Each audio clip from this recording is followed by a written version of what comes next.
Olá, meu irmão, minha irmã, que a graça e a paz do nosso Senhor Jesus Cristo permaneçam com todos vocês, com todos nós. Estamos juntos mais uma vez para meditarmos acerca da palavra de Deus, com a certeza que Deus tem estado conosco, somos guiados pelo Espírito Santo com foco em Jesus Cristo, e a cada dia a proposta de Deus para nós é que nós cresçamos no conhecimento para vivermos segundo a sua vontade, que é boa, agradável e perfeita, segundo a sua palavra, a Bíblia, que é a única regra de fé e prática para todo cristão. Então, a todos vocês, que Deus continue nos abençoando, que Deus continue fortalecendo suas vidas, a sua família, abençoando seus lares, abençoando a sua mente, o seu coração, e que tenhamos um momento de reflexão, buscando a palavra de Deus que seja viva e eficaz em nossos corações. Então, a todos vocês que acompanham pela Rádio 87.9 FM Dracena, vocês também que nos acompanham pelo Facebook Ivan Fidelis e pelo canal do YouTube Família e Fé Pastor Ivan Fidelis. Então, que Deus os abençoe, que Deus conduza, que Deus fortaleça e vamos seguir para a mensagem de hoje. Vamos falar um pouco acerca, nos últimos dias, acerca de como o adversário de Deus tem trabalhado nesse mundo e como tem sido a perspectiva humana daqueles que estão mais próximos e aqueles que estão distantes de Deus. Tudo está relacionado à Bíblia, como eu já disse, como regra de fé e prática para todo cristão, mas dentro da palavra de Deus nos é apresentado tanto aqueles que se aproximam de Deus e buscam a santificação, buscam a direção do Espírito Santo como filhos de Deus, assim como também aqueles que se afastam de Deus, aqueles que rejeitam a Deus. E como eu vou discernir entre uma coisa e outra e como o adversário de Deus pode utilizar dessas situações em seu favor e como Deus trabalha com o seu reino aqui na Terra. São essas questões que nós buscamos observar, que nós buscamos seguir segundo a vontade de Deus, porque nós sabemos que a vontade dele é sempre o melhor para cada um de nós. Deus tem o propósito que nós tenhamos não apenas vida, mas vida em abundância, como Jesus coloca em João, capítulo 10, versículo 10. Jesus veio para trazer vida e vida em abundância. Deus quer que nós tenhamos qualidade de vida.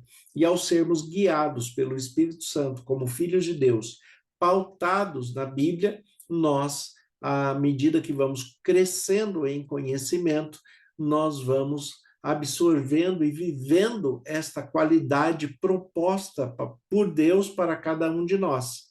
Então, nós temos que estar atentos ao crescimento do conhecimento da palavra, atento aos ensinos, atento às transformações necessárias e a todos os dias colocar nossas vidas nas mãos de Deus, porque Ele tem cuidado de nós. Ele, a cada dia, a cada momento, tem nos fortalecido para que em Cristo Jesus sejamos mais que vencedores e sejamos bem-sucedidos em tudo o que precisamos fazer aqui neste mundo. Mas nós temos problemas, porque este mundo, como diz o apóstolo João na sua primeira carta, 1 João capítulo 5, versículos 18 e 19, fala a respeito da ação do maligno, do adversário de Deus aqui neste mundo, e ele fala, nós sabemos que nós nascemos de Deus. O mundo inteiro jaz no maligno, mas nós nascemos de Deus. E o que significa isso? O que representa isso? Que independente das circunstâncias deste mundo, das adversidades, dos problemas que nós vivemos neste mundo, nós somos de Deus, nós pertencemos ao reino de Deus e nós podemos descansar no Senhor com a certeza que Ele tem cuidado de nós, mas esse descanso tem que ter o crivo da palavra de Deus.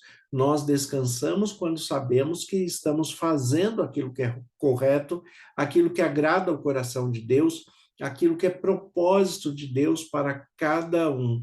Deus tem um propósito para que todos sejam bem-sucedidos na sua maneira de ser, na sua personalidade, na sua expressão de vida. As pessoas são diferentes e isto é natural, mas todos são unânimes em Cristo Jesus e guiados pelo mesmo Espírito, o Espírito Santo. Assim, quando nós observamos a Bíblia e compreendemos que a Bíblia é a palavra de Deus, a vontade de Deus, a revelação de Deus, para que nós tenhamos uma vida plena, uma vida abundante, uma vida de qualidade. Quando nós observamos essas questões, nós vemos o próprio Jesus em João capítulo 17, versículo 17, João 17, 17, o texto é onde diz, Jesus na sua oração, ele diz, santifica-os na verdade, a tua palavra é a verdade. Santifica-os na verdade, a tua palavra é a verdade. O que nós podemos observar nesse texto? Primeiramente, que a verdade de Deus nos leva a um processo de santificação. E o que significa este processo de santificação na prática? Significa tirar de nós tudo aquilo que impede o nosso crescimento, o nosso conhecimento espiritual, tudo aquilo que desagrada a Deus, tudo aquilo que é contrário à vontade de Deus, nós vamos desprezando, vamos deixando de lado para que possamos viver a vontade de Deus, para que nós vivamos e tenhamos o melhor desta terra, sem apenas projetar a nossa vida eterna para o futuro, mas compreendendo que a vida eterna começa aqui, quando cada um de nós aceita Jesus Cristo como o único Senhor e Salvador de suas vidas. Quando nós compreendemos que precisamos de Deus, precisamos do sacrifício de Jesus Cristo, precisamos nos entregar à direção do Espírito Santo para que possamos chegar à salvação. É um processo que envolve 3 aspectos básicos. Cada um pode ser explicado de uma maneira mais ampla, mas existe o processo do reconhecimento de que eu sou um pecador, da confissão do pecado em que eu cometo, e também, diante da confissão, eu recebo a graça, mas eu tenho que ter conversão. Conversão é mudar de direção, mudar de caminho. Se eu estou num caminho errado, à medida que eu reconheço que estou neste caminho errado, que eu confesso diante de Deus que eu estou neste caminho errado, então eu tenho a oportunidade de conversão, de mudar de caminho para que eu não continue seguindo neste caminho errado. E qual é o caminho errado? A palavra de Deus também nos apresenta. Quando nós observamos o texto de 2 Timóteo, a segunda carta do apóstolo Paulo a Timóteo, no capítulo 3, Paulo destaca a questão dos últimos dias, como as pessoas seriam, como cada um compreenderia a palavra de Deus e como nós observamos as pessoas, aqueles que se aproximam de Deus e aqueles que se distanciam também.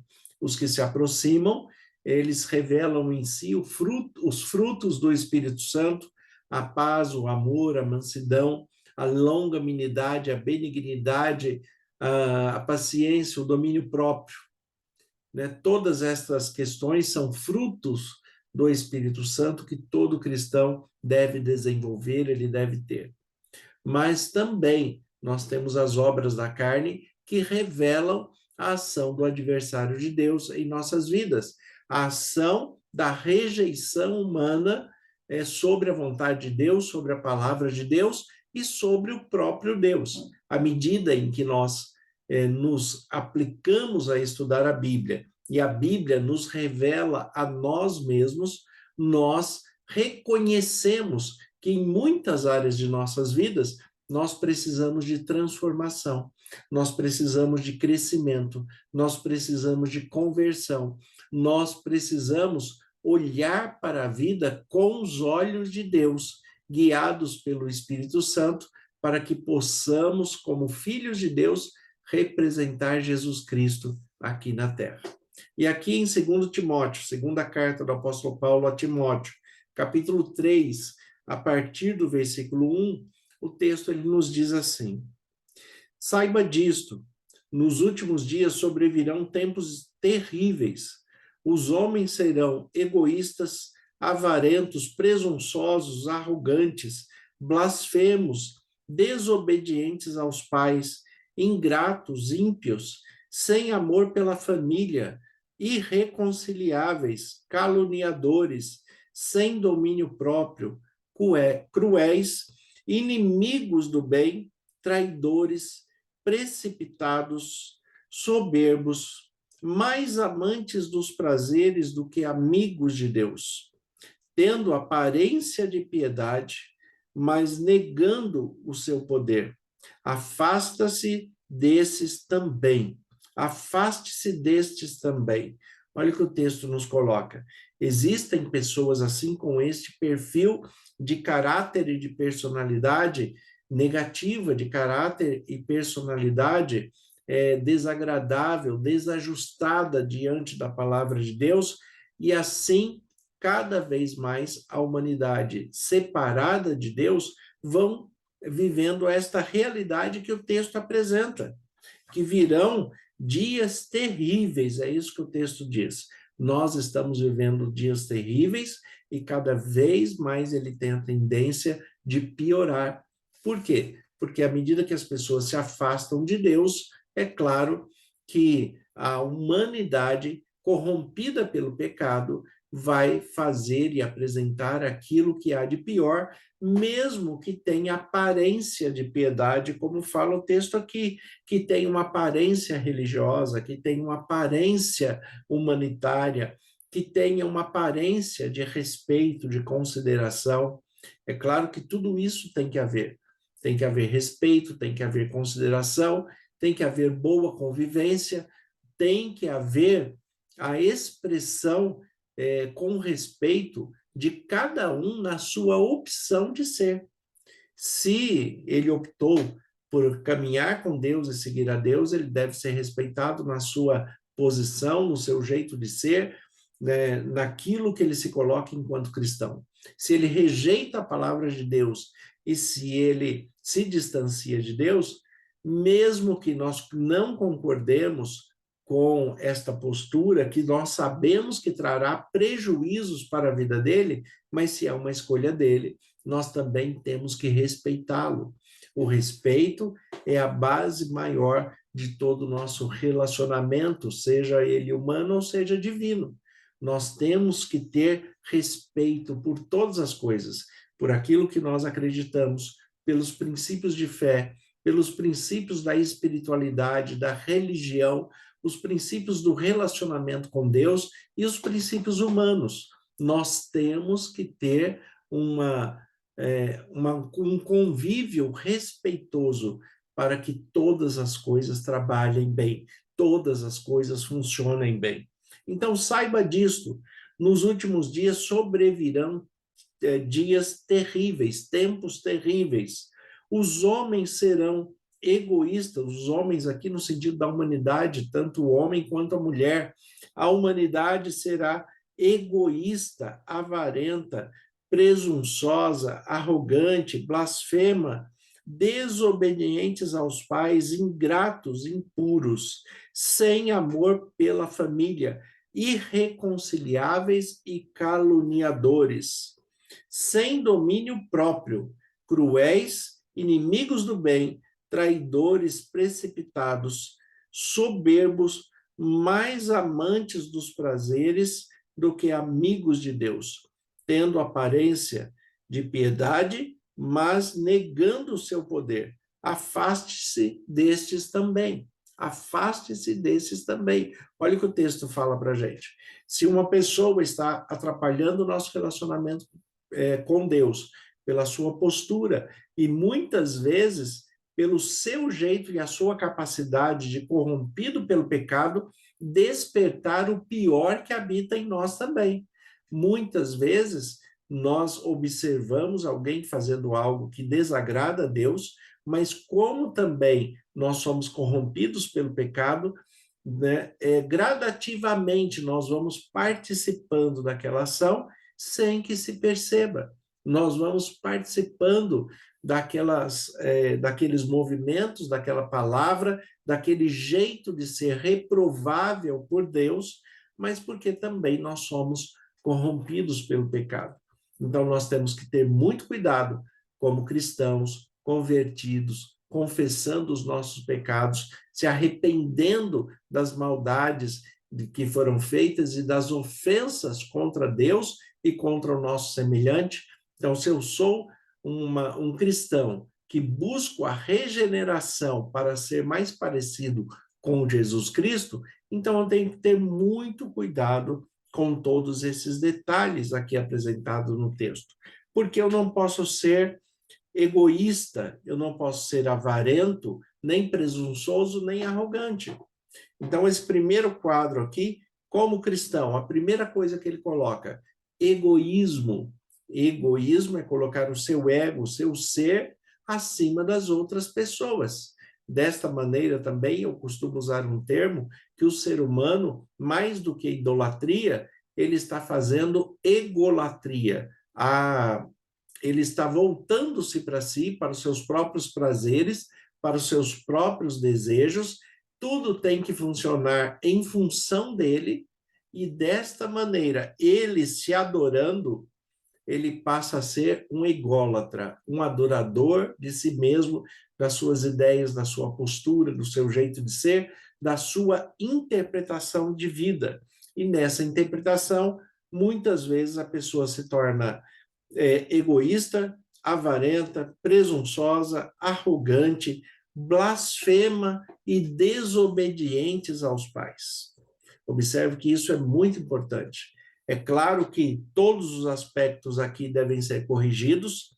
Aquele que é egoísta tem que deixar de ser, aquele que é avarento tem que deixar de ser, aquele que é presunçoso, arrogante tem que deixar de ser, aquele que é blasfemo também tem que deixar de ser, mas nós chegamos a um ponto do texto que fala acerca dos desobedientes aos pais.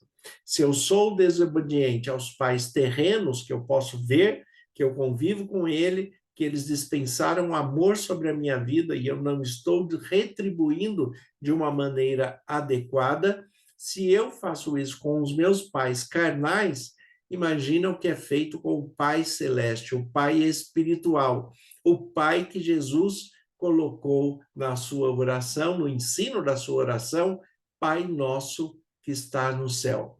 Nosso Pai Celestial, ele habita no céu, está esperando por nós, mas enquanto isso, ele age em nosso favor. Ele cuida de nós, ele nos fortalece, nos dirige. Então, nós temos que ter essa compreensão de como Deus cuida e age em nossas vidas. E aqui nós chegamos ao ponto onde fala que as pessoas serão desobedientes aos pais. Se elas são desobedientes ao pai terreno, ela também será desobediente ao pai celestial. Se ela não honra ao pai terreno que ela vê, ela tem uma grande chance de desonrar o pai celestial. Aliás, se o mandamento fala honra teu pai e tua mãe, se eu não estou trazendo honra para o meu pai e minha mãe aqui na terra, automaticamente eu também já estou trazendo desonra para Deus. E este aqui é um mandamento com promessa. Honra teu pai e tua mãe para que seus dias sejam prolongados sobre a terra. Então, Deus quer nos oferecer o melhor, cuidar de nós dentro do melhor que Ele está disponibilizando para que nós vivamos bem, para que vivamos em paz. Então, muitas pessoas acabam sem amor pela família, desobedientes aos pais, sem domínio próprio. Por quê? Porque ele permite que as circunstâncias da vida sejam seus modeladores, ao invés de permitir que o Espírito Santo o transforme, modele segundo o poder de Deus e que o Espírito Santo conceda os frutos e os dons que ele precisa. Nós temos muitas confusões no nosso mundo, mas elas se agravam, elas se intensificam elas pioram muito quando cada um se distancia de Deus. Então não faça isso. Volte-se para Deus. Volte-se para Deus em espírito e em verdade, porque são esses que o Pai procura. Adoradores em espírito e em verdade, aqueles que adoram a Deus espiritualmente, dentro da verdade que é a palavra de Deus, e desta maneira se permitem ser transformados em paz, em harmonia, felicidade, se permitem ser transformados, deixando as obras da carne e vivendo os frutos do Espírito como filhos de Deus. Desta maneira, nós vivemos em paz, nós vivemos segundo a palavra de Deus e nós vivemos trazendo honra ao nosso Pai Celestial. Então, Deus abençoe a todos vocês, que nesta compreensão vocês busquem a Deus, que nesta compreensão vocês possam honrar o seu Pai Celestial, também ao seu pai e sua mãe terreno, que faz parte de um mandamento com promessa. Deus abençoe a todos vocês. Tenham um excelente dia, em nome de Jesus.